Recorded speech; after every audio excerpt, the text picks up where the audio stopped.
ഉൽപ്പത്തി അധ്യായം 47. യാക്കോബ് ഗോശേനിൽ. ജോസഫ് ഫറവോയുടെ അടുത്ത് ചെന്ന് പറഞ്ഞു, കാനാൻ ദേശത്തു നിന്ന് എൻ്റെ പിതാവും സഹോദരന്മാരും വന്നിട്ടുണ്ട്. അവരുടെ ആടുമാടുകളും അവർക്കുള്ള സകലതും കൂടെ കൊണ്ടുവന്നിട്ടുണ്ട്. അവരിപ്പോൾ ഗോശേൻ ദേശത്താണ്. തൻ്റെ സഹോദരന്മാരിൽ 5 പേരെ അവൻ ഫറവോയുടെ മുൻപിൽ കൊണ്ടുചെന്നു. അവൻ്റെ സഹോദരന്മാരോട് ഫറവോ ചോദിച്ചു, നിങ്ങളുടെ തൊഴിൽ എന്താണ്? അവർ പറഞ്ഞു, അങ്ങയുടെ ദാസർ ഇടയന്മാരാണ്. ഞങ്ങളുടെ പിതാക്കന്മാരും അങ്ങനെയായിരുന്നു. അവർ തുടർന്ന് പറഞ്ഞു, ഇവിടെ താമസിക്കാനാണ് ഞങ്ങൾ വന്നിരിക്കുന്നത്. കാനാൻ ദേശത്ത് ക്ഷാമം രൂക്ഷമായതുകൊണ്ട് അങ്ങയുടെ ദാസരുടെ കാലികൾക്ക് അവിടെ തീറ്റിയില്ല. ദയചെയ്ത് ഗോശേൻ ദേശത്ത് താമസിക്കാൻ ഞങ്ങളെ അനുവദിക്കണം. അപ്പോൾ ഫറവോ ജോസഫിനോട് പറഞ്ഞു, നിന്റെ പിതാവും സഹോദരന്മാരും നിന്റെ അടുത്തേക്ക് വന്നിരിക്കുന്നു. ഈജിപ്ത് ദേശം മുഴുവനും നിനക്ക് അധീനമാണ്. നാട്ടിൽ ഏറ്റവും നല്ല സ്ഥലത്ത് നിന്റെ പിതാവിനെയും സഹോദരന്മാരെയും പാർപ്പിക്കുക. അവർ ഗോശേൻ ദേശത്ത് താമസിക്കട്ടെ. അവരിൽ കാര്യശേഷിയുള്ളവരെ നിനക്കറിയാമെങ്കിൽ എൻ്റെ കാലികളെ അവരെ ഭരമേൽപ്പിക്കുക. അതിനുശേഷം ജോസഫ് തൻ്റെ പിതാവായ യാക്കോബിനെ ഫറവോയുടെ മുൻപിൽ കൊണ്ടുചെന്നു. യാക്കോബ് ഫറവോയെ അനുഗ്രഹിച്ചു. നിങ്ങൾക്ക് വയസ്സെത്രയായി? ഫറവോ ചോദിച്ചു. എൻ്റെ ദേശാന്തരവാസക്കാലം 130 വർഷമായിരിക്കുന്നു. അത് ഹ്രസ്വവും കഷ്ടപ്പാടുകൾ നിറഞ്ഞതുമായിരുന്നു. എൻ്റെ പിതാക്കന്മാരുടെ ദേശാന്തരവാസകാലത്തോളം ആയിട്ടില്ല അത്. ഫറവോയെ അനുഗ്രഹിച്ചതിന് ശേഷം യാക്കോബ് അവൻ്റെ അടുത്തുനിന്ന് പോയി. ഫറവോ കൽപ്പിച്ചതുപോലെ ജോസഫ് തൻ്റെ പിതാവിനും സഹോദരന്മാർക്കും ഈജിപ്തിലെ ഒരു ദേശം അവകാശമായി നൽകി. അവരെ അവിടെ പാർപ്പിച്ചു. നാട്ടിലെ ഏറ്റവും നല്ല ദേശമായ റംസേസ് ആണ് അവൻ അവർക്ക് കൊടുത്തത്. ജോസഫ് തൻ്റെ പിതാവിനും സഹോദരന്മാർക്കും പിതാവിൻ്റെ വീട്ടുകാർക്കുമെല്ലാം അംഗസംഖ്യയനുസരിച്ച് ആഹാരം കൊടുത്തുപോന്നു. ക്ഷാമം രൂക്ഷമാകുന്നു. ഒരു ദേശത്തും ആഹാരം കിട്ടാനില്ലായിരുന്നു. ക്ഷാമം അത്ര രൂക്ഷമായി. ഈജിപ്തും കാനാൻ ദേശവും ക്ഷാമം മൂലം കഷ്ടപ്പെട്ടു. ഈജിപ്തിലെയും കാനാൻ ദേശത്തിലെയും പണം മുഴുവൻ ആളുകൾ വാങ്ങിയ ധാന്യത്തിൻ്റെ വിലയായി ജോസഫ് ശേഖരിച്ചു.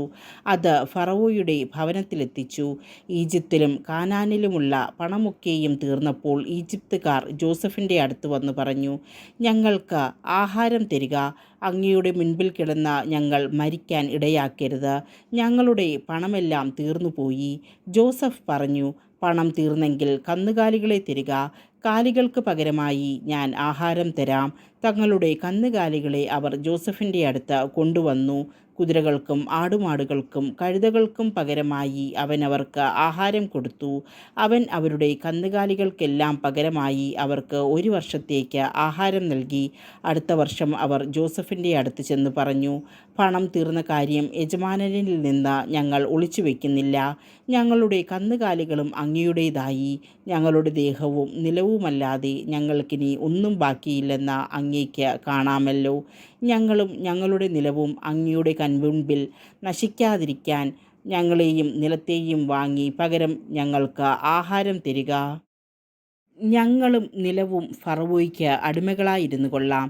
ഞങ്ങൾ മരിച്ചു പോകാതിരിക്കാനും നിലം ശൂന്യമാകാതിരിക്കാനും വേണ്ടി ഞങ്ങൾക്ക് ധാന്യം നൽകുക. അതുകൊണ്ട് ജോസഫ് ഈജിപ്തിലെ നിലം മുഴുവൻ ഫറവോയ്ക്ക് വേണ്ടി വാങ്ങി. ക്ഷാമം വളരെ കഠിനമായി തീർന്നതിനാൽ ഈജിപ്തുകാരെല്ലാവരും തങ്ങളുടെ നിലം വിറ്റു. അങ്ങനെ നിലമെല്ലാം ഫറവോയുടേതായി. ഈജിപ്തിൻ്റെ ഒരറ്റം മുതൽ മറ്റേ അറ്റം വരെയുള്ള സകലരും അടിമകളായി.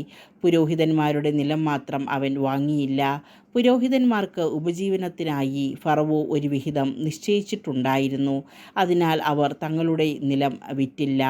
ജോസഫ് ജനങ്ങളോട് പറഞ്ഞു, ഇന്ന് ഞാൻ നിങ്ങളെയും നിങ്ങളുടെ നിലത്തെയും ഫറവോയ്ക്കായി വാങ്ങിയിരിക്കുന്നു. ഇതാ വിത്ത്, കൊണ്ടുപോയി വിതച്ചു കൊള്ളുവിൻ.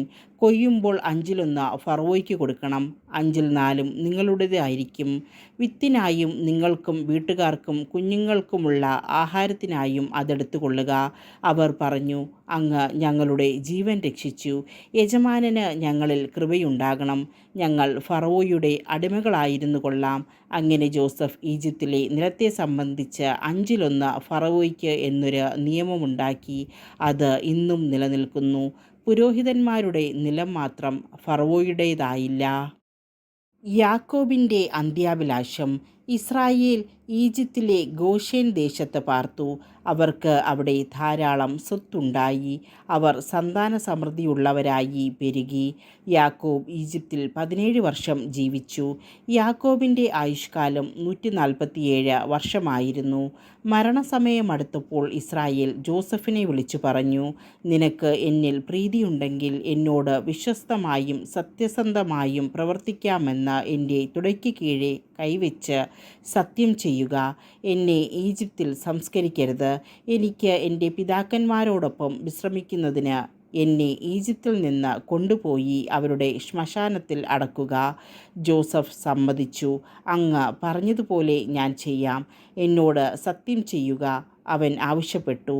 ജോസഫ് സത്യം ചെയ്തു. അപ്പോൾ ഇസ്രായേൽ കട്ടിൽ തലയ്ക്കൽ ശിരസ്സ് നമിച്ചു.